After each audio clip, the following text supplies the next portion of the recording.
Holovis, Mitchell Hartwell. Hey there. Thank you so much for being here today, Yeah. Mitchell. Thank you so much for having me.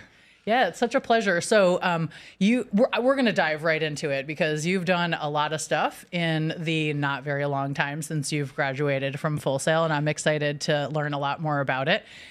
So let's start off with just what are you doing now? What's your job title, and what do you do for work? Yeah, so like you said, I'm principal software engineer at Holovis, which is a company that does themed entertainment globally. We have an office here in Orlando where I work, and I run our team in the software part of what we do. Really just keeping track of our technology efforts, making sure that we're all on the same page, delivering the same products, and just keeping track of all of our people. And then over in the UK, we have another office there, which is our headquarters, where we do work for places in Europe and the Middle East. And then we also have some partners in China. And so we are really all over the place. Yeah, truly a global company for a global industry.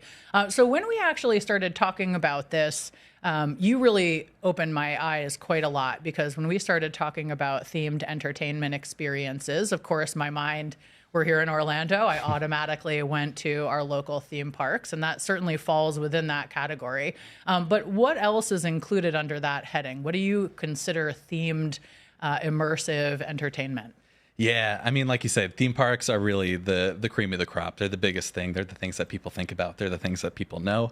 But there really is so much more, like things that you don't really expect, like escape rooms, immersive dining, things even so far as like Top Golf, Dave & Buster's. Like there's so many things that I would consider to fall into themed entertainment. You know, Yeah. You go somewhere, you go into a world, you kind of escape the rest of the world for a little bit, and then get to do something fun. Yeah.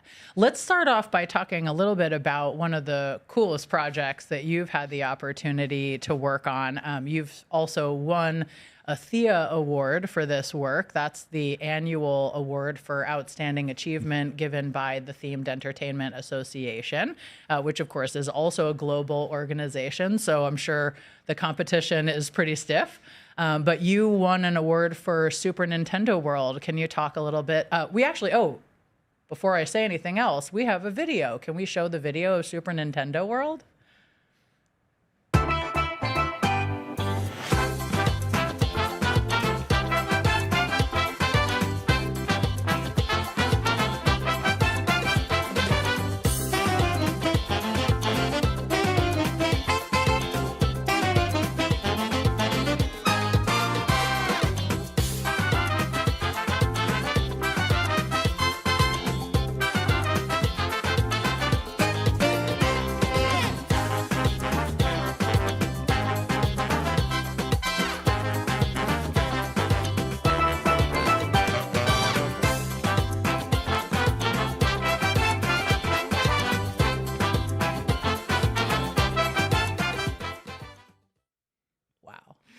Yeah, it was a ton of fun. I mean, it's a crazy place. And what you saw in the video there was the whole thing. There's a ton of stuff going on. Yeah. So can you just clarify that what we saw there was actually, that is the Super Nintendo World. That's like where you're walking around. Yeah, that's what it looks in like. The theme park. There's games, there's music, there's lights, there's everything is moving. It's crazy. Incredible. And then inside of the castle, there's the part that I worked on, the part that I'm named on, which is the Mario Kart Koopa's Challenge, that Mario Kart ride. Yeah. Which, even just saying that now, it's hard to believe. Right. I mean, that is, it's definitely, I think a lot of people come here and are building these skills hoping to get an opportunity to work on a dream project, and obviously that's right up there. Yeah. Did you know that that's what you were going to be working on?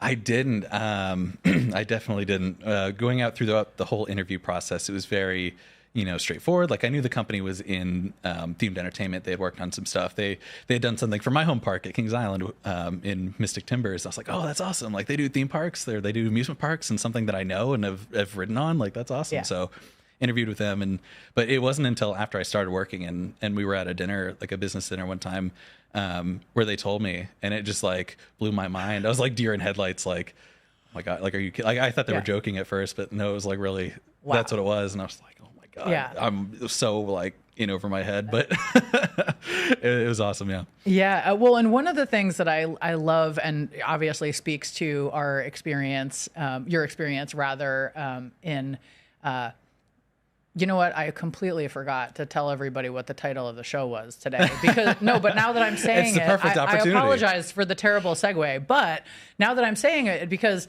you really are truly blazing a trail in entertainment with immersive technology, right? Hashtag late title.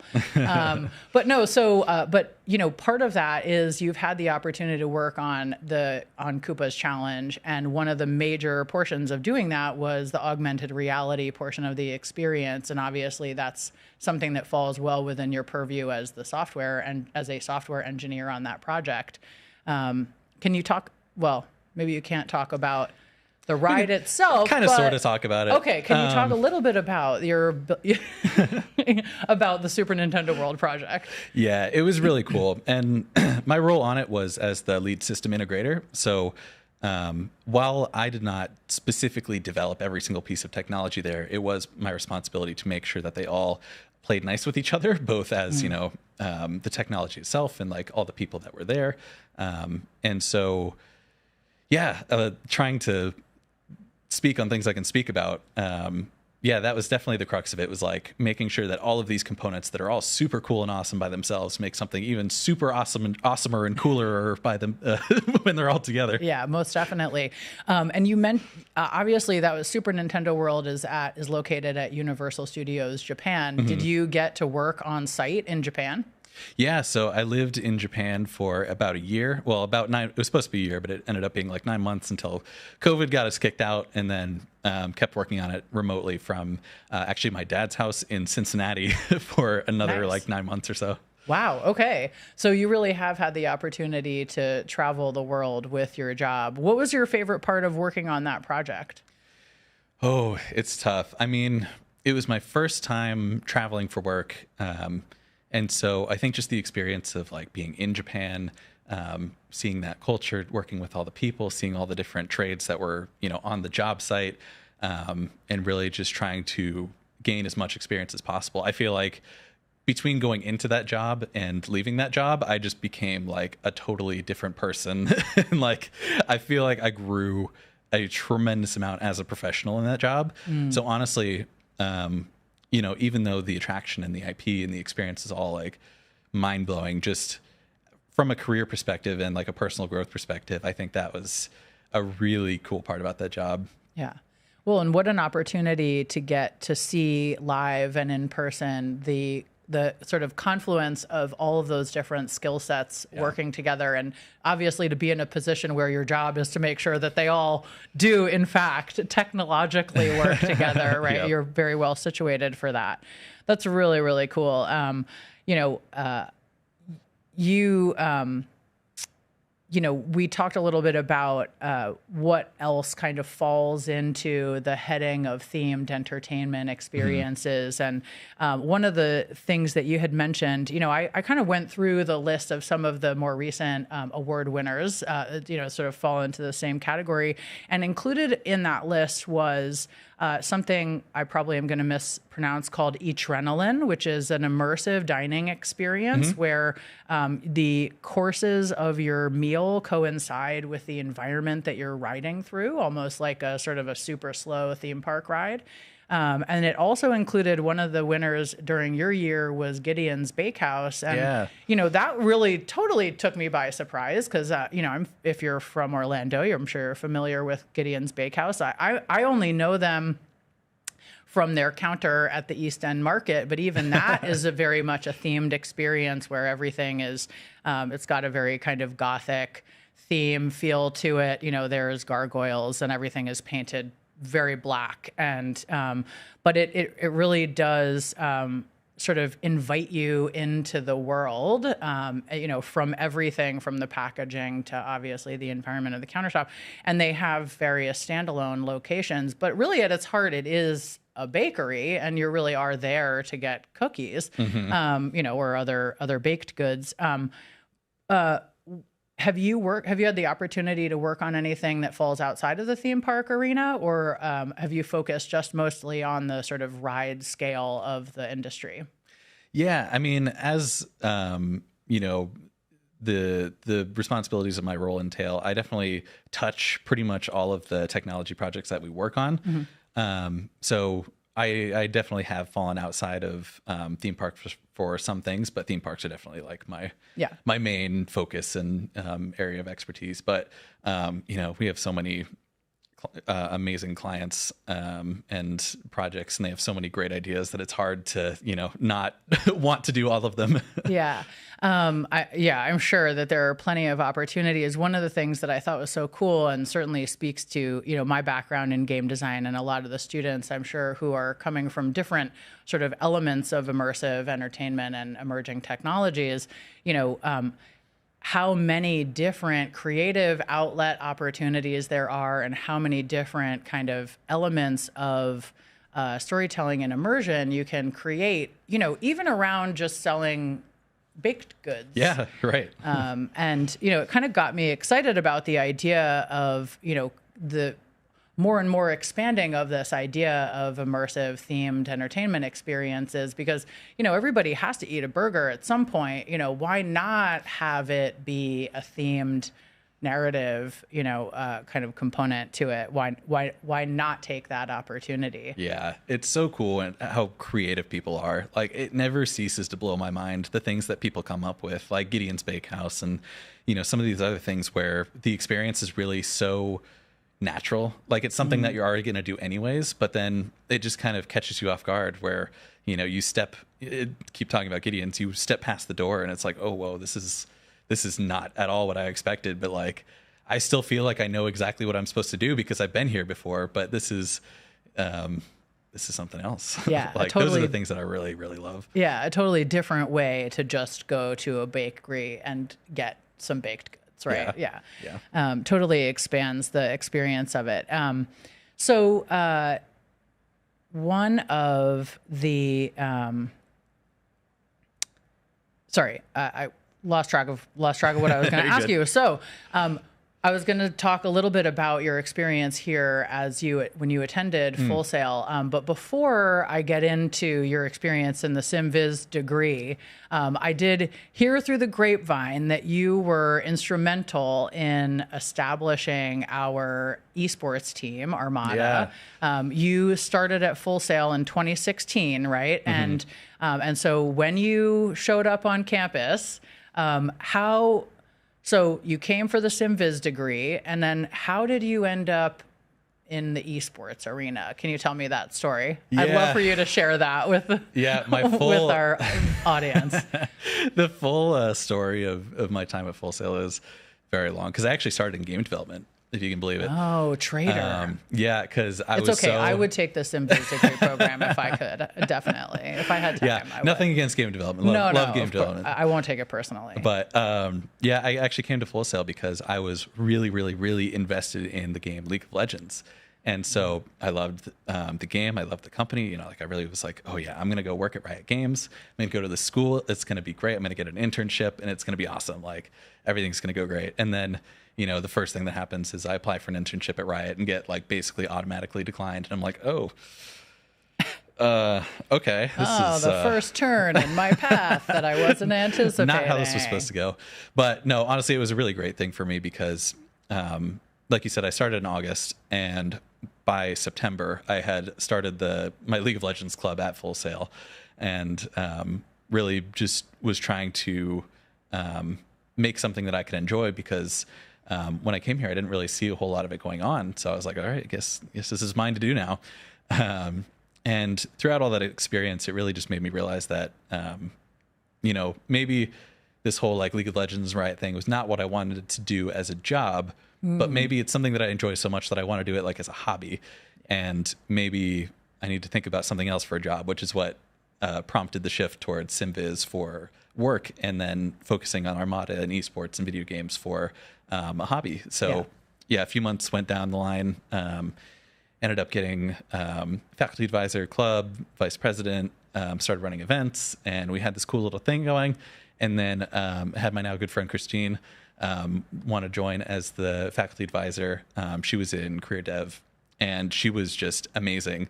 Like, she really turned that club into some like little student thing into like, you know, we're doing in-person events, we're doing watch parties where we've got like, you know, people coming, getting involved. We have big whiteboards on the walls. People would be drawing stuff. People would be like doing raffles. We got Riot, like gift boxes that we could like give away actual things and like in-game prizes. And it was great. It was amazing. Yeah. And, way you know, better than working there, I imagine. Yeah, like, right? That sounds like, work sounds like work, you know, that sounds like fun. Yeah, it was a lot of fun. And Christine really taught me a lot about like leadership and, you know, how to actually run an organization. And it really was a great successful thing. And I think there were other people, you know, Hoyt and Sari, that were working on a very similar thing, but from the school and like official end, where they were making Armada as a real like official varsity organization. Yeah. And they saw what we were doing and said, hey, you guys have the students, you guys have the events, you guys have the club. We've got the support. We've got like the business backing. Like, can we, you know, make this real? Can we make this a thing? Join forces. Yeah. And so we started branding our events as Armada, and then just kind of talking more, working more.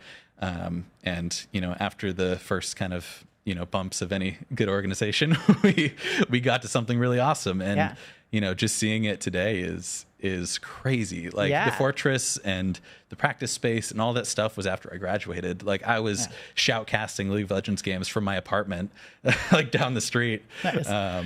You know, so just to see this all, like the folks that are running Armada are doing an amazing job. Yeah. So I am so dang happy with what you've done with the organization, and definitely appreciate still being a part of it. I was just hosting, or I wasn't hosting, but I was judging the League of Legends tryouts. I think actually they for the team. Yeah, you I mean, think they for actually the new, just announced for the new team roster. Yeah, hold on, I'm pulling up Discord. Oh, yeah, exciting. they totally did. I don't know. Can you see this?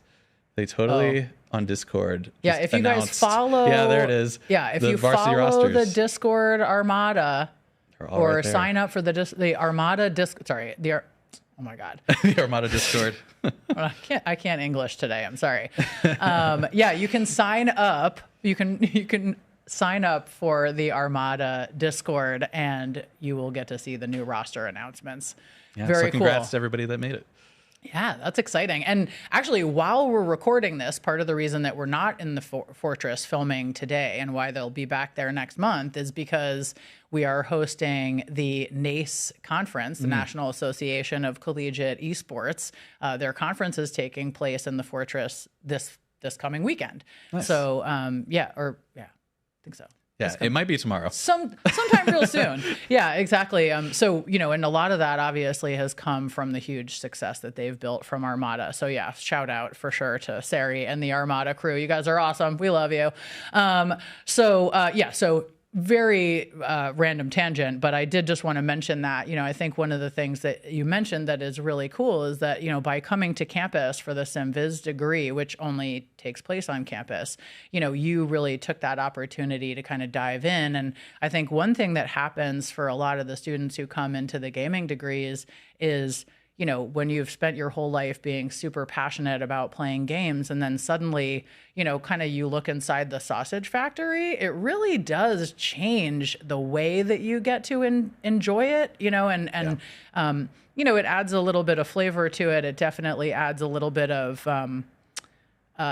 critique maybe in places where you didn't have it just as a player and feeling passionate about it. So, you know, I think in some ways it's quite wise to say, okay, you know, this is a skill set that I have, but the job is not necessarily going to be the same thing as me playing with my friends, right? You know, obviously there's some of that, but there is the unfortunate like work part of it, you know, which is kind of a bummer. But anyway, let's talk a little bit about the SimViz degree, because it really, I've never seen anything like it anywhere personally. And, you know, and the kinds of projects that the folks in SimViz are working on are really exceptional. And, you know, you've had a lot of experience. And how did that translate? You know, what did you learn in the degree, and how did that prepare you for the industry that you're in? Yeah, the SimViz program is really cool, and I was fortunate to be one of the first people that went through it. So I had a lot of classes where I was like by myself with, you know, the professor. Like there were one or two people in the class, so there was a ton of hands-on experience. And I think the classes are still fairly small, so it's still a very like intimate setting where, you know, you are at a desk with your professor, on the other side, and you're just having class in a very like conversational and real way, that you would have in a real workplace where, it's not necessarily like, all right, here's a test, you pass or fail. It's like, no, here's a problem. Here's everything you need to do to do it. As you have questions, like come up and talk to me. Yeah. Like ask me questions. We'll work through it together. And it's such a nice way to do like school because it is so much more realistic to the work. And then for Full Sail, I think another thing that also makes it realistic to the themed entertainment industry in general is that, you have long hours, you have odd hours, you've got classes that end at 1 a.m. And then, you're working 5 or 6 days a week.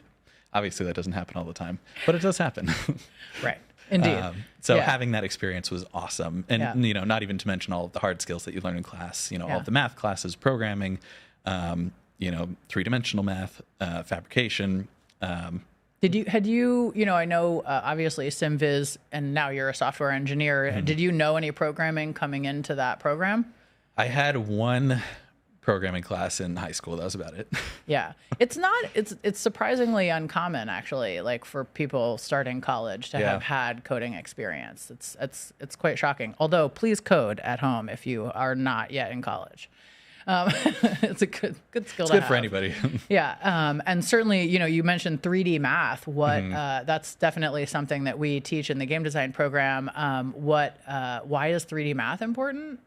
Yeah, 3D math is important because the environment that we work in is 3D. We work in the real world, so we have to be prepared to account for all of the things that happen in 3D that don't happen on a screen in 2D. So, it comes into play a lot more than I was expecting it to. Yeah, and it's crazy because some of the labs that we did show up exactly as they were in the lab in my industry. It's like every time I see it, I'm like, man. Yeah. Shout out to the math department for sure. Yeah. Way to give you the foundation that you needed for sure. Absolutely. And so what are, I know obviously it's a Full Sail degree program. So a lot of what you're doing is hands-on project work.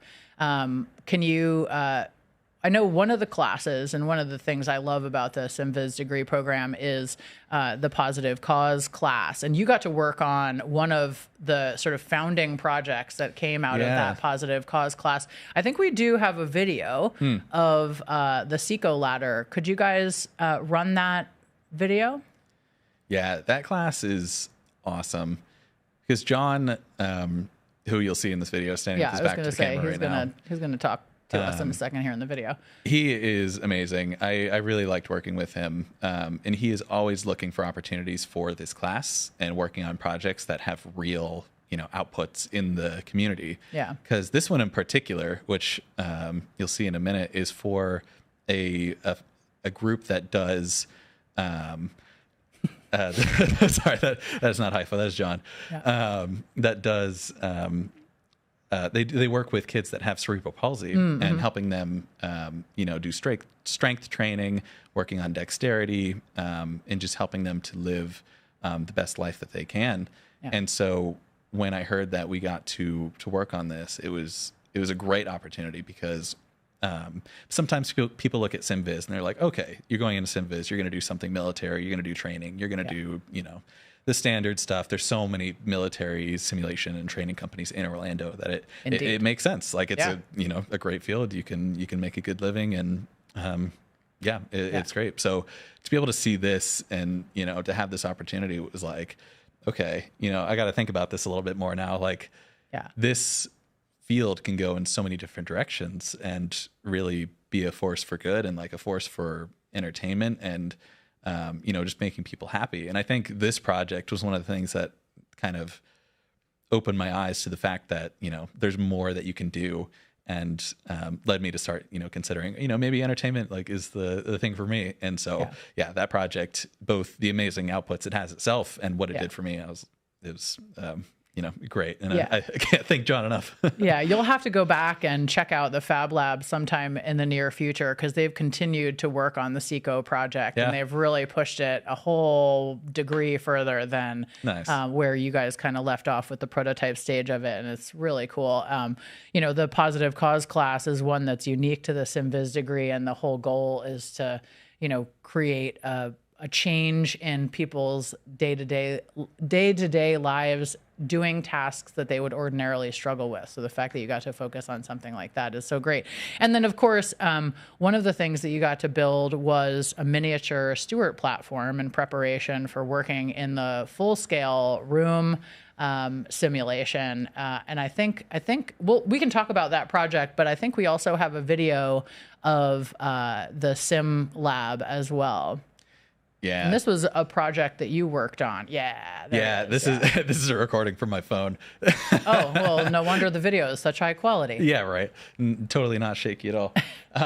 No, this one was amazing because we were doing a simulation of the space shuttle landing, and being able to work on that full-size Moog platform, which is that platform you see on the bottom there, was, and I didn't know it at the time, was such amazing experience because that technology shows up in themed entertainment spaces so often. When there are things that are simulating motion, that is something that, shows up a lot. And so being able to write programs to control one of those things as a student was like, again, didn't know it at the time, but some really next level experience. Yeah, absolutely. Well, and we didn't really dive into it too deeply, but part of the SimViz degree program is doing fabrication with a 3D printer, as well as often a CNC machine, building things from the chip up. And so, really understanding the way that things like that are constructed, I'm sure, is a huge advantage as you're going into designing things that certainly involve that kind of stuff, right? Yeah, for sure. 3D printing shows up all the time. It's so great for prototyping and iterating quickly because it's such a fast process that, that technology blows my mind and it keeps developing so fast. Yeah. Like every time I look at 3D printing, it's like, what, they're doing what now? Yeah. I recently saw someone who was 3D printing toys with silk fibers. Oh, yeah. And they just, they have this kind of sheen and they're like multicolor, sort of it's crazy. Almost holographic looking. But yeah, and then of course on the other end of things, they're like 3D printing houses and whatnot too. So it is really an exciting kind of field. You mentioned that you use it primarily in prototyping. What does, when you're talking about engaging, a new project, I imagine there are quite a lot of phases to it, which explains, why they take more than 5 years to build. Yep. Obviously you can't speak to the specifics of a project, but can you tell me what would be the kind of a typical pipeline for developing a theme park experience from start to finish?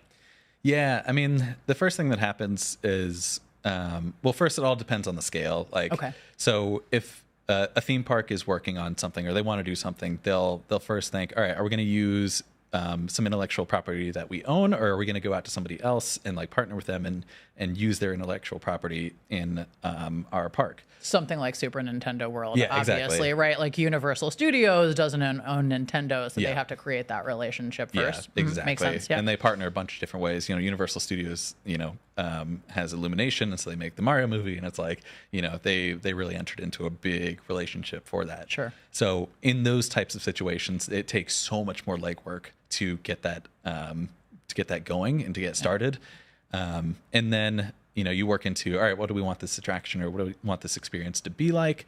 Work with the IP to make sure that it matches the IP, fills some experience in the world, and then start working from there on. All right, so what are the components that actually make this up? And then usually it's at that point where they start going out to contractors and vendors and saying, all right, we have this experience. How do we do this? We kind of have an idea. We need a computer there and there. And this has to talk to that. Yeah. And there's fire over there, but how do we need to actually do this?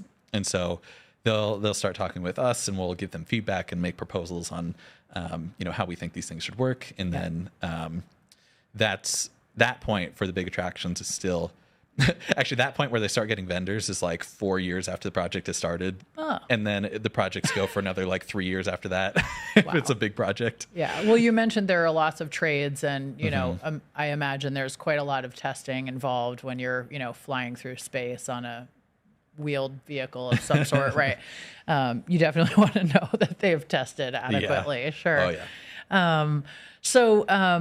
One of the things I thought was incredible about Koopa's challenge is the use of augmented reality elements. And I know you can't speak to the sort of proprietary components of that, but I did notice in looking at some of the more recent, Thea award winners that you don't see stuff like augmented reality incorporated into theme park experiences a lot. Why is that? What kind of tech would you want to see? Maybe not on a project that you're working on, but what are some of the sort of limitations and opportunities of using that in that kind of experience? Yeah, it's tough because of that really long life cycle that you were just talking about, where sometimes it can be a frustrating challenge as somebody working in the industry that you feel like by the time your attraction opens, the technology is already out of date. Like literally, we have cases where some of the components that are in attractions are already like end of life by the time the attraction opens because it took that long just, to open, just to have the conversations, to design, et cetera, et cetera. Yeah. Like even from the point at which we installed it to like the point at which the thing opened, it's like it can be that long. It really can, and it's crazy. So to your question about AR and why certain technologies don't show up, theme parks and theme entertainment companies really have to take big risks when they are, coming up with these ideas. Because when they came up with that idea, it was like the technology didn't exist. Sometimes it does, and if people want to do things a bit more standard, then they can. But sometimes when people really want to push the boundaries and do something new, they have to invent technology to make it work. So this was a case of a lot of trial and error and invention and the willingness to put in the time and effort and money into making that happen. Because, not every park is going to have that, those resources to do that. And like, how much do you want to share, AR glasses with a million other people, right? Yeah, that's another there's challenge. Some of that element to it as well. That's a big challenge with VR. And it's the reason why I don't see VR in a lot of theme parks. There's a lot of great VR experiences out there. Like there was The Void. One of the ones that just won an award was called Jump, and it was, the squirrel suits that people jump at. I guess it's off a mountain that you typically jump, but like you sort of fly, like coast. Yeah. But they won an award for a VR augmented experience version of that. That experience looks awesome, and it's so difficult to do because VR is something that's really, I don't want to say delicate, but in the hands of guests. In the common public, and these things have to have thousands of people experiencing them and using them every hour. It's easy for things to break. And there's also, especially when there was the pandemic, there's the issue of cleanliness, and something is literally touching their face, which is what they tell you not to do. Don't touch your face, but no, we're going to literally put a thing on your face, and then put that thing on, and just ignore the fact faces. that someone just took it off of their face, and exactly. It is definitely a very difficult logistical challenge. So for the theme park space, where they operate in the realm of like tens of thousands of people need to do a thing every hour, it can be a really challenging thing. But there are a lot of really good opportunities for VR to exist. But when the Mario Kart ride was doing its AR, there was a ton of time and effort put into, all right, how do we clean these things? How do we like keep them safe and keep them from breaking, keep them reliable? That was a huge part of that project. Yeah, I'm sure. I mean, and just knowing how much testing they have to do ordinarily to make sure that you're physically safe on the ride and all of that stuff, I imagine that's a huge portion of the pipeline as well. Definitely makes sense why, many of the projects are a decade in the works between, somebody had an idea and like you're in the ride. Yeah. Right. Between it might be cool to, do that. Yeah. So, obviously you're in an industry that's incredibly dynamic, and to the extent that they're incorporating, emerging technologies, obviously they are, and many of them we probably won't see for several years. Right. Yep.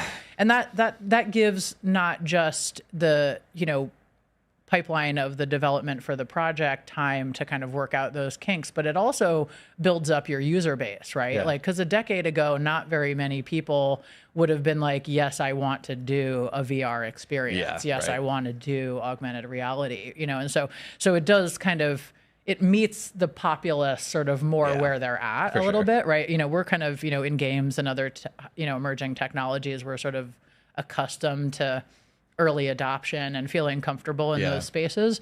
Yeah. But that's definitely not everybody that's going to walk through your theme park, Yeah, right. It's a well-known phenomenon that entertainment, every industry that falls into entertainment is always like pushing technology forward because they always want to like blow people away. Yeah. And so there's definitely truth to that. Yeah. Well, and totally understandable why, why the Mario Kart experience won an award, because there's almost nothing else like it out there. Certainly not at that scale.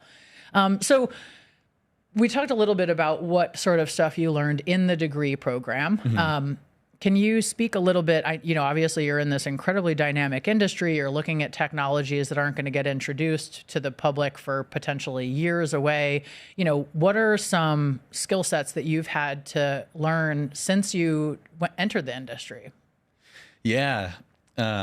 A lot. Learned a lot. Because, I say it all the time, that, nobody goes into themed entertainment knowing how to do themed entertainment. You don't just like come out of college knowing how to build a roller coaster. Like, it's just not a thing that happens. That's too bad. Like, actually, I say that, but like, as time goes on, there's more and more programs that are cropping up that are actually specifically for it, which has been awesome to see. Yeah. So I've been really thrilled to see that. Otherwise, I'm just out here, campaigning for the industry. Right. It's a real industry, I promise. Right. But yeah, you won't believe that your job is a job. I know, apparently, but but it is. Yeah. And yeah, like you say, it does involve a lot of different skills that I really wasn't expecting, because, we learn how to program, we learn how to do math, and we do those things every day. But what they don't teach you how to do is to, walk into a thing and see that, like, what is supposed to happen. Mm. And then when that thing doesn't happen, you have to sit there and go, okay, so there's 500 components here and this one does that. This one connects to that. Oh yeah, maybe that. And then you'd like know who delivered component 357 and go and talk to them and get them to, go talk to this other person, and like teach you how it works and like go through the training for that. So I would say those soft skills that are more like leadership and communication, and definitely patience is a big one. Because when you're working with, tens of thousands of people, there's obviously a lot of patience necessary. Yeah. Things will move slowly, things will fall into place in their own time. It's our job to push them forward, but we're doing things that have never been done before. There's no manuals, there's no tutorials, so sometimes we have to stop and figure things out. So yeah, I think that was definitely the biggest thing that I learned. Right. It's not on the list, but I did want to ask you, have you ever had to compromise your design vision? Oh yeah. Oh yeah. Every day. We call those on-site reworks. Oh, they have a name for it. Oh yeah. Yeah. Oh, that's good. Maybe we need to incorporate that into classes. Very official. You have an on-site rework to do, right? Yeah. We thought of this test like, a few years ago, but on site there's a rework. This question's different. Right. Well, and I think, many people are coming into the industry, even into education in the industry, kind of having a plan similar to the way that you were like, I'm gonna, I'm gonna play League of Legends until I get hired by Riot, and I'm gonna live and die at Riot Games, and that's gonna be my life, right? And of course, things never really go according to plan. Yep. But I think many students, certainly in recent grads, are anticipating going into an industry. It's the creative industries, it's entertainment, where, it's like, I finally have an opportunity to like express myself and have a creative vision. Yeah. And then, you kind of get into the job and you realize that it's not, similar to the life plan. It's probably not going to unfold the way that you've planned or anticipate, or even maybe the way you want it to every time. And, yeah. You get in and you realize like, wow, there's so many people that are just as good, if not better at this than I am. I got to sit down and like learn a thing or two. Yeah. But yeah, to your point about the creative, there's definitely a level of creativity and passion, in the entertainment industry. And it's definitely a skill set to be able to, tone that down and know when to, step off and, compromise, like you say, on your ideas. I'm sure that some people now, after hearing more about themed entertainment, and these kinds of immersive experiences, I'm sure are thinking like, how do I brush up my resume to apply for these super cool jobs, working on Super Nintendo World projects and the like? You're obviously a hiring manager, and you've come back and hired multiple Full Sail graduates, which is awesome. Thank you for that. But as a hiring manager, what are you mentioned there are a lot of intangible things that you've learned on the job, but, sort of in terms of practical skills, what are you looking for on a resume? Like, that someone can put on a resume? Yeah. I mean, the resume is tricky because, like we're saying, it is a lot about personality. It's a lot about culture. It's a lot about having the idea that, you don't know what you're getting into and you want to learn and, you want to be involved and do what you can do. So with that in mind, I think one trap that a lot of people fall into when they're making their first resume or, one of their first resumes is they want to just put a lot on there. They're like, I touched Python like one time. I should probably put that on there. It's like, no, like everybody puts like every programming language on their resume. And it's like, this means nothing to me. Like, I don't know what to do with this. Yeah. It's so much more valuable when people really think about like what their specialty is and what they want to do and just focus on that. And like, especially projects where they had to incorporate their skill sets. That stuff is so much more valuable to me as a recruiter because, I can see that you've gone through a project where you had to work with people and you had to encounter challenges and solve problems and, go through that really unique life cycle that projects have, rather than just doing like a coding boot camp. Because like, if you're not a good programmer, whatever, we'll teach you how to program. I mean, be a good programmer, but like, we'll teach you. There's a lot of specialty stuff that you really aren't going to learn unless you do it. So that's the biggest thing. Yeah. I was going to ask just, I'm biased, obviously, in the interactive technology degree, we're teaching Unreal Engine. Is that a tool that you guys use in your industry at all? You can't say. I will take from your silence that that's a maybe, a strong maybe. There's an outside chance that it's been done before. Right. But I also imagine that you are working with a lot of proprietary technologies that aren't going to be freely available. So just being able to have somebody show you on your resume, I use this real-time 3D software to create this project and it took me this long, right, is less important than they know the specific programming language or the specific piece of software that I need them to use once they get on the job. Yeah, for sure. Like game engines are very good on a resume. Like that stuff is very valuable. But yeah, exactly to your point. Yeah. So more about being able to showcase the skill set in the context of a project and, not just the like I've completed the tutorial. Right. Yeah. I did the Unity training on like, whatever scripting. Like that stuff is very great. It's a good foundation. And if you're my employee and you are showing me that you're doing that stuff, I'm like, awesome. Like you clearly care about this and you're trying to learn and improve and like doing stuff sometimes even in their free time. And it's like, oh yeah, that's like amazing. I'm so glad I hired you because you clearly care about this. Yeah. What are some of the more unusual skill sets that you've hired people for? You don't have to out your specific employees, but you did mention, sort of highlighting your specialization. And, I think one thing that students often, and recent grads and, who are aspiring to get jobs in the industry often think that, the more like what's out there they can, or the more like the things that are out there, their projects are, the better they will be able to demonstrate their fitness sort of for that industry or for that type of project. Yeah. But you're saying specialization is probably more valuable. Can you give an example of like an unexpected one? Yeah, for sure. Like we had somebody that was interviewing for a position that was really heavy in like math and physics. And they came in, they're like, wait, is this the second or third time you've mentioned math? I just want to like give a big up to the math department because we were earlier talking about like the finger, your 3D math finger gun. If you know what this is. Right. Those are not finger guns. It's three-dimensional 3D coordinates. 3D math space.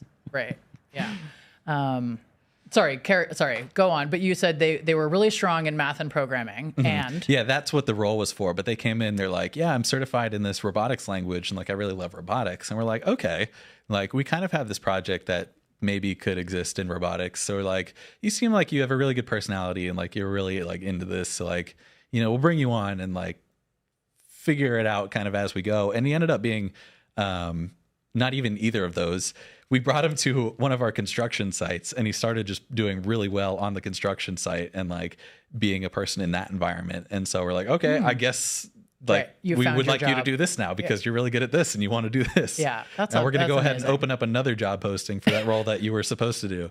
But, you know, Nice. we're happy to. Yeah, that's amazing. You know, and I think it certainly speaks to the level of flexibility that you need when you get into the industry and you know, need to sort of adapt to what, you know, the projects that are being introduced. So I'm sure I've exhausted my questions. We do have some questions from folks online. You do have a question that has occurred to you while you've been watching. Feel free to enter it into the comments on whatever platform you happen to be watching the show on, and we'll do our best to answer as many of them as we can. The first question we have is, what is your career journey so far? And what are you looking to get into in the future, to the extent that you can answer that question? Yeah, I mean, I feel very fortunate for my path in this industry because I graduated from Full Sail in August of 2018, and I started working at a grocery store down the street while I was applying and interviewing for places. And I actually started interviewing with the company I'm at now, and that interview process was very difficult and went on for, you know, months. But I've, you know, was hired and I've been with that company for, you know, almost 6 years now. And so I definitely feel very fortunate for that because, you know, I was very young. I was 20 years old at that time. They kind of took a chance on me and let me have that opportunity to learn and fail and, you know, grow and, you know, show what I can do. And so, I was actually hired as a Unity developer and then like never touched Unity ever. And immediately started working on like C++ for Linux. I was like, cool. Sounds good. Yeah. But that was like the perfect thing for me because it really kind of broke my mindset that like, you know, I have to do this thing. And really was just more of a problem solver and just willing to do whatever it took. And so just started working on projects and, I have had an interesting path in the company. You know, starting as a Unity developer, I was on our executive board for some time. Now I'm principal, like named resource. So like our clients will come to Holovis for me or, you know, another principal resource. And so it's been interesting, you know, to be able to focus on like running a business and then having that experience while also understanding what it's like to focus on the technology and what the product of the business is. Yeah. And that, you know, having both of those pieces of experience has been super awesome. And I'm incredibly thankful to have had the opportunity. Yeah. Well, and it sounds like, you know, within those 6 years, you've probably gotten to work on quite an array of projects that someday we will be able to reflect on for some future Tech Tuesday. We'll hear all about it, I'm sure. All right, well, let's go to our next question. How do you think interactive technology will change in the next 5 to 10 years in the themed entertainment industry? Oh, that is a good question. That is a great question. Because it always comes in waves, right? Like there were it was like roller coasters. Roller coasters are the big thing. All right, now we have like motion simulators, and now we have like 3D. And now there's like augmented reality and virtual reality starting to show up in attractions. And so we are really on the upsurge of a wave still, you know, with AR and VR, really MR in general. So I think there is going to be a lot of it and just in a more refined way. You know, every time a new attraction comes out with that technology, it's going to be a little bit better than the last. And so I think that's really what's going to happen is these things are going to be more and more refined as they start coming out. And who knows, things always come out of nowhere. You know, somebody will just slap a ride down and be like, yeah, we just made this. It's like it uses your brain waves to like steer the thing. And everyone's like, what? Whoa. Yeah. Where'd that come from? Yeah. Well, and I mean, I imagine everything is so much under wraps that, you know, it's under lock and key until it's been out. And so, you know, everything seems very tightly controlled so that they're not releasing any proprietary. Yeah. And even things that are out, like the secrets are still held. Like there are attractions out there that people like still only the people that worked on them know how they actually work. And so there's definitely still something to that. Whoa. That's so, it's like being a magician or something. Yeah. It's funny when you work on stuff and get to see like people making videos and like theorizing on how it works. And like, it's funny. Some people get things pretty darn right, but other things it's like, nah, Yeah.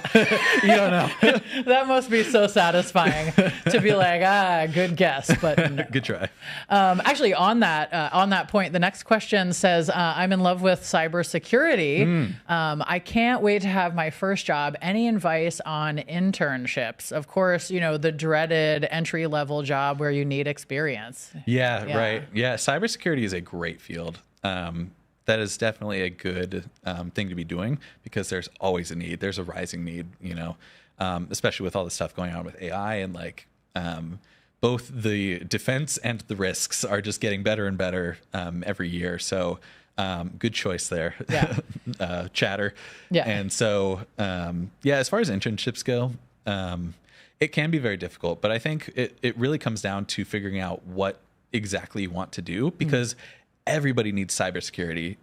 You can combine cybersecurity with like anything. If you are in love with farming, farmers need cybersecurity. You don't want people hacking into their, crazy combines and all that stuff. If you really love like healthcare, you can work for hospitals. If you really love theme parks, you can work in themed entertainment. There's just anything you can do with it. So I think really defining like if you have either a dream company or a dream industry even, I think that's definitely the first step because it's one thing to gain experience in the subject, but it's another thing to gain experience in the field that you want to go into. Yeah. So I do think that's really important. Yeah. And it is, one of the things that I always talk to aspiring game makers about is, the industry is pretty broad and there are people with, what you wouldn't expect, the kinds of skill sets that you need to have to make something like that go. So, cybersecurity, you can work in virtually any industry, and there, programming, obviously, you can work in virtually anything, emerging technologies. And really at this point, almost every company is a technology company because we're all communicating digitally and via screens or some other sort of mediated technology. So there's a lot of opportunities. And sometimes easier to get in as a cybersecurity person than it is to get in as like a lead programmer. Yeah, right. Let's see. And the next question says, if you could go back in time to when you first started at Full Sail, man, almost a decade ago, Mitchell, what is one thing you would change with the knowledge you have now? Oh, it's so funny. In the grand scheme of things, that's like no time at all. Right. I mean, it's a good question. I definitely feel good about my strategy when I went to Full Sail, which was, I wanted to come in and just like really go all in. Like I want to, go to my classes, do well in my classes, but I want to spend as little time at my apartment as possible. I want to, get involved with every opportunity. If I see something, I will go for something. And I think that definitely was a good plan. It was an exhausting plan, and definitely really had to make a lot of sacrifices to do that. Like, it's hard to make friends when you're, like you're just always somewhere else, is really what it feels like. But I'd say my advice for Full Sail students is definitely to get involved and like do things outside of your classes. Obviously, go to your classes, do well, get your perfect attendance because, that is a good thing. But really just find opportunities, keep involved with like the SCA on the Full Sail website, Full Sail LinkedIn, Full Sail, like all the social media. There's so many cool things going on. And one thing in particular that I really enjoy doing and I really recommend for Full Sail students is to join Pure Motivation, which is the volunteering group, because there's so many experiences that you can't really get aside from that. You get the GPS points and that's all good. But like when I came to Full Sail, I didn't have a car, so I didn't really get to go around and see new things, see the city, meet people.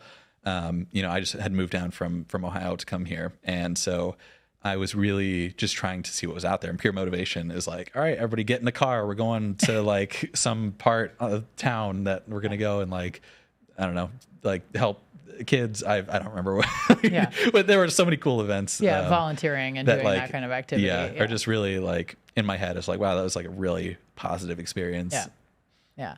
Well, and certainly speaks to good, sort of skill building experience for getting people to work together of various skill sets. And, certainly, I'm sure the students are tired of hearing the word networking, but an excellent way just to meet people who are doing and interested in different things. And, interested in doing good things too. Like it's just full of good people. Yeah. That's awesome. Okay, so here's another good one. What has been the best advice you have received in your career so far? Ooh, I've received so much advice. I think I'm going to answer this in a roundabout way where there's a lot of good advice out there. There's also some bad advice out there. And so I think it's equally important to learn from people the good things that you're supposed to do as it is to see people fail or do things wrong and learn, what not to do. Because there's a lot of, people out there that are throwing around their opinions and whatnot. But, everybody is so unique and there are things that work for people that don't work for other people. So it is really hard to kind of pick a piece of advice that is like, the best. What worked for me might not work for you. Like it is really difficult. And I think that in itself is maybe my piece of advice is like really take advice with a grain of salt. Obviously, if somebody is really good at what they do and it's like advice on a certain skill or a certain technology, like somebody's like teaching you how to play the piano, it's like, yeah, probably if they know how to play the piano, it's like, you should probably listen to them. But if it's like, yeah, you need to move to like Boise, Idaho to get a job in whatever, it's like, okay, maybe that's because you did it, but like maybe I don't want to do that. Yeah. So I think that would be my advice is really just think deeply about the advice and things that people say and do, because it might make sense, but you might have to kind of modify it to apply to you. Yeah, absolutely. Let's see. Okay. Well, we covered this a little bit, but, maybe to expand into the realm of fantasy rather than reality, this question is, what would you be interested in seeing within the themed entertainment industry 10 years from now? Yeah, I think the thing that I really love that the themed entertainment industry is doing right now is it is bringing technology closer to people. Like, there have been so many experiences lately where it's like, all right, you come up here, you stand behind this fence, or you get locked into this, thing, and then you get to like sit and, like, oh, wow, that's really cool. What's happening over here? And it's like a thing that you go and you buy a ticket and you do, and then you start it, you do it, and then you leave, and then it's done. But there's a big push now towards bringing immersive technology into more natural environments and places where you don't really expect it, like stumble upon experiences. Well, it's not a stumble upon experience. There's a company called Team Labs that is doing a bunch of really cool immersive experiences that are just a bit more like, you're just kind of walking around and like there's really no way you're supposed to do it. Like it's just really natural, and things like people like project on buildings, and it's like you walk by and it like as you like wave to this building, like the building waves back. I don't know if that's a real thing, but something like that. Like that stuff is really cool, and I definitely want to see more and more of that. Yeah, there's definitely been there's right now, I don't know if you've been downtown, but there's an interactive art exhibit downtown where you can go through, and there are posters on the outside of various buildings, and you can go through with your phone, and it has an augmented component to it. And just, right now, those things are sort of isolated, and they, you sort of have to try to go and do them. But the more popular it gets, the more that you kind of think about like, well, wouldn't it be cool if every poster on the street had some augmented component to it, and as these things become more common and just more widely adopted, we'll probably see stuff like that as well. You mentioned earlier just you really like that augmented mediated experience, the more intuitive that it is. Yeah, for sure. Yeah. You don't want to have to sit there and watch a tutorial and like spend 5 minutes trying to figure this out. And then when you do it, it's like, oh, I didn't really understand that. Yeah, absolutely. Okay. This is an interesting question. Do you think there is any market for immersive tech gaming? Like in an arcade type place, but on a smaller scale instead of in a theme park? Oh yeah, for sure. I was going to say that some of these places already exist, actually. Yeah, like I mentioned it earlier, but like Dave and Buster's and like, places are doing it. They're definitely moving a lot more towards it. Because not everybody can afford to buy, acres and acres and acres of land to, build these huge things. So there are a lot of smaller scale budgets coming out, and people are realizing that, as these things become more commoditized, that, a lot of these things are actually within arm's reach, and, somebody can actually build a cool experience in their garage.